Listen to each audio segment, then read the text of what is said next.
Hi everyone, my name is Thuli Thabethe. Hello Lemo. Hi. Can you see me? How are you? Anyway, guys, I just want to say well done. You guys have done it. We just celebrated Freedom Day the other day, and we are literally 2 more days away from moving from level 5 to level 4. And I hope everybody is doing well. I hope you're continuing to wash your hands, don't touch your face, don't touch your eyes, and that you are also well behaved, because this is all difficult for everybody.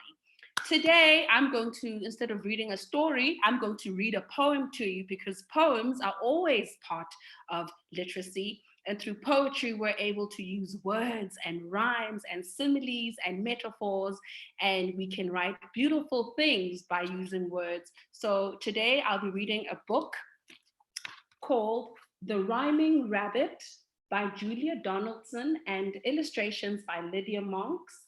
And this is the cover. So let me read this. A rabbit with an ear for rhyme. Inspired by the colors and creatures around him, the rhyming rabbit is always making up entertaining verses. But when the other rabbits show no interest in poetry, he decides to take his talent elsewhere, and so begins his underground adventure. Now let's go. Okay. I'm going to show you pictures as well.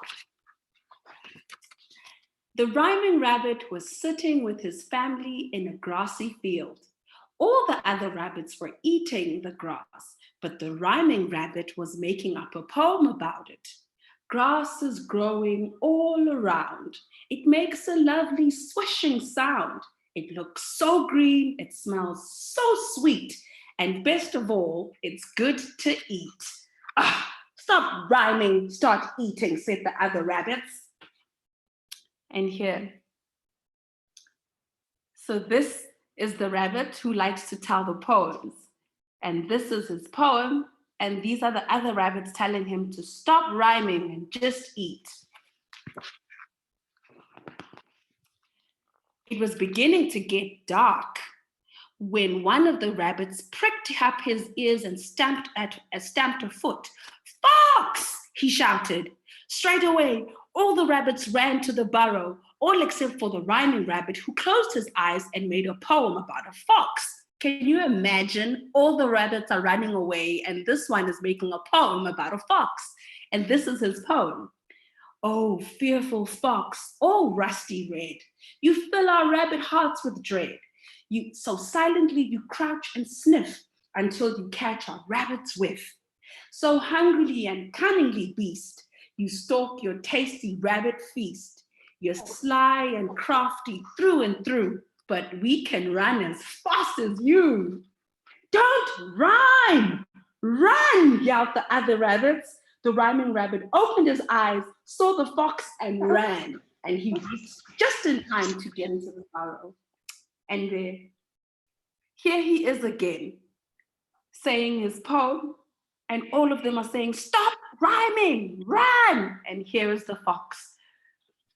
But the rhyming rabbit can't help himself. He just wants to make more and more poems. It was nighttime. The tired rabbits lay down together in their burrow, all except for the rhyming rabbit, again, who sat apart from the others, singing a song poem to them. "Sleep, rabbit, sleep. Snuggle up and close your eyes and listen to my lullabies. Sleep, rabbit, sleep. Dream, rabbits, dream of grassy fields and sunny owls and cabbages and cauliflowers. Dream, rabbits, dream." "Stop singing! Go to sleep," said the other rabbits. Look at this.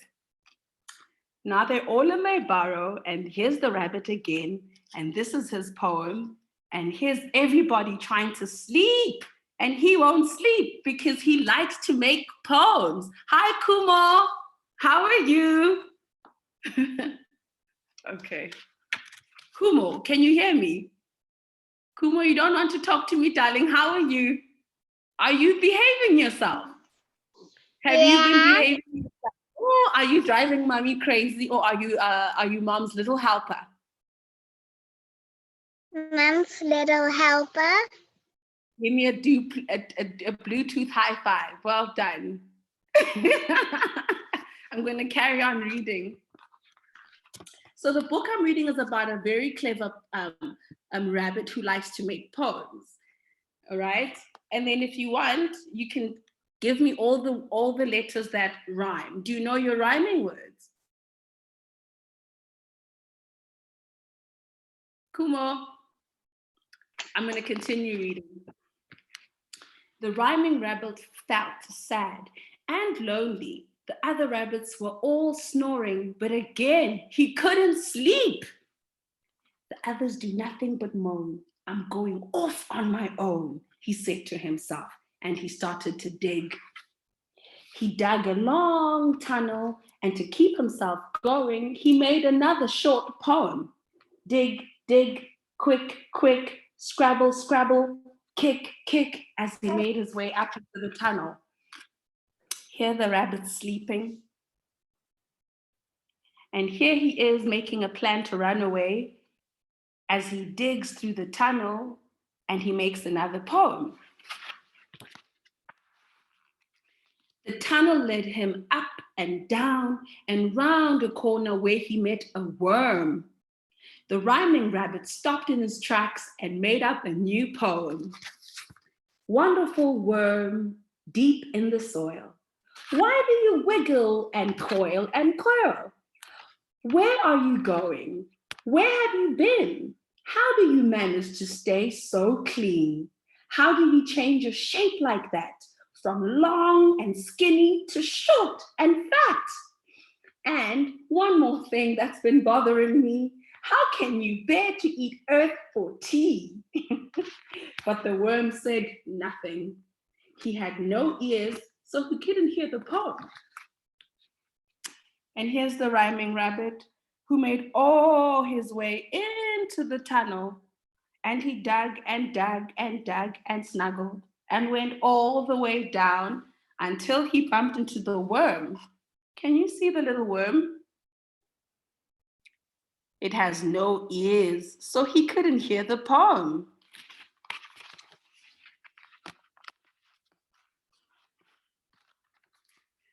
Round the next corner, the rhyming rabbit met a mole. The mole's eyes were very small, but he did have ears. Maybe he would enjoy a spot of poetry. The rhyming rabbit stood on his hind legs and began to recite.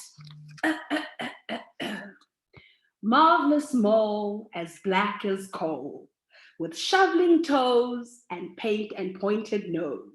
You snuffle around beneath the ground.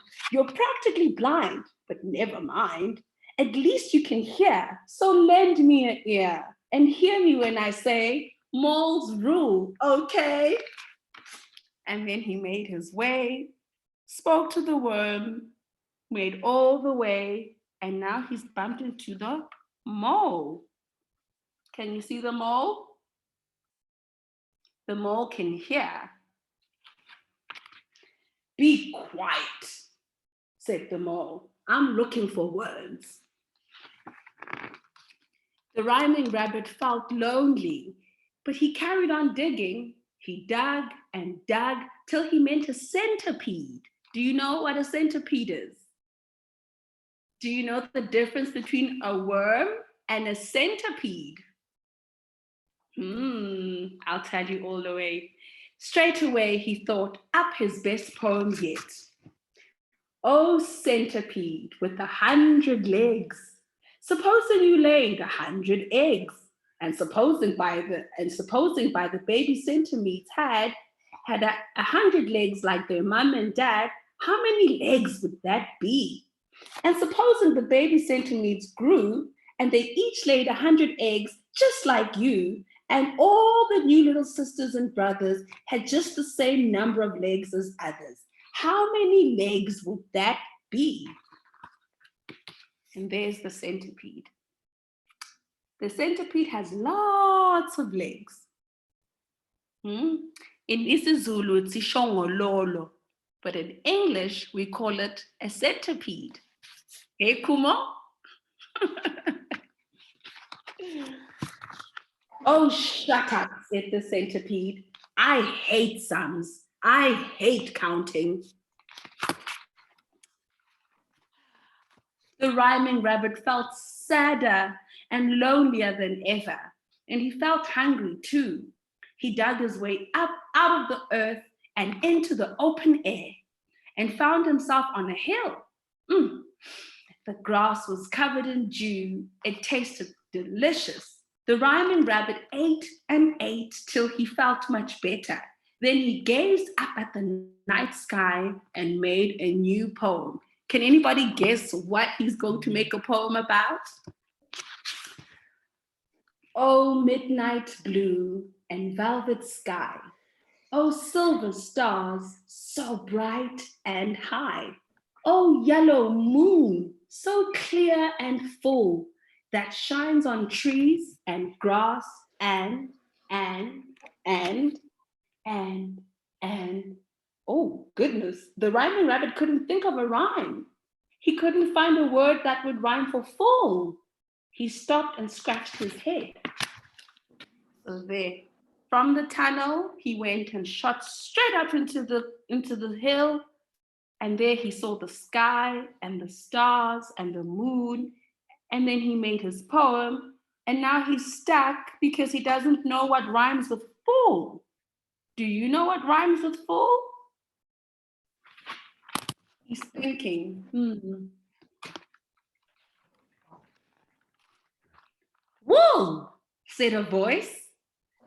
A word that rhymes with full is wool. The rhyming rabbit turned around and saw a woolly sheep standing beside him. Thank you, sheep. You found a rhyme, he said. And the sheep replied, I make up poems all the time. Another poet, the rhyming rabbit started in wonder. Before he could think of a rhyming reply, the sheep went on, how nice it is to meet a rabbit with whom to share my rhyming habit. And here is the sheep that gave the rabbit a word that rhymes with full. And now he has somebody that shares the same habit, which is poetry. And now can you see he's not lonely anymore? He's happy. He has a friend. Nice. The rhyming rabbit felt so, oh my gosh, is that your little sister? Is that your brother, Kumo? That is so sweet. I'm almost done. Let's concentrate. I'm almost done. Oh, he's crying. That's so cute. The rhyming rabbit felt so happy that he decided to make a poem for the sheep. Oh, pretty and poetic sheep, who stands upon the hill so steep, with handsome horns and woolly fleece, as white as snow, or clouds, or, oh no, he doesn't know what rhymes with clouds. Geese, suggested the sheep. She smiled at the rabbit and added, shall I make up a poem for you? Oh yes, I pray you, sheep, please do, replied the rhyming rabbit. So the sheep cleared her throat and recited, any old rabbit can dig, any old rabbit can feed, but a rabbit who knows how to make up poems is a special rabbit indeed. Any old rabbit can run, any old rabbit can sleep, but a very special rabbit could make up a poem with a sheep. And here's the sheep who now has made a poem. What sounds does a sheep make? Meh. Meh. Yes, the rhyming rabbit sighed happily. The sun came up. It was a beautiful day. The sun, the rhyming rabbit, and sheep stayed together all day, making up poems about the sun and the flowers and the trees. There you go. Here's the sheep is making friends with the rabbit. And there's the sun. Hey, aren't they lucky they have sun? It's a bit cloudy for us today. Hey, we all have to keep warm. And they're making friends, and they're on the top of the hill. As evening fell and the shadows grew long, the rhyming rabbit remembered his family back in the burrow and said to the sheep, "The others must be getting worried. Goodbye, dear friend. It's time I hurried." The sheep looked very, very sad. Bah, you go? Oh no. Oh woe. Oh sorrow. And here's the sad sheep saying bye. But they made friends. But the rhyming rabbit replied, "I will come back again tomorrow, I promise." And there, the end. I had so much fun reading this beautiful book on poetry. I hope to do this once again, and hopefully I will have another interesting book or even poems to read. I hope you enjoy yourself, and I hope you behave yourself. Continue to wash your hands, and don't touch your face and eyes, and be good. Bye. Bye. Bye. Bye. Thank you.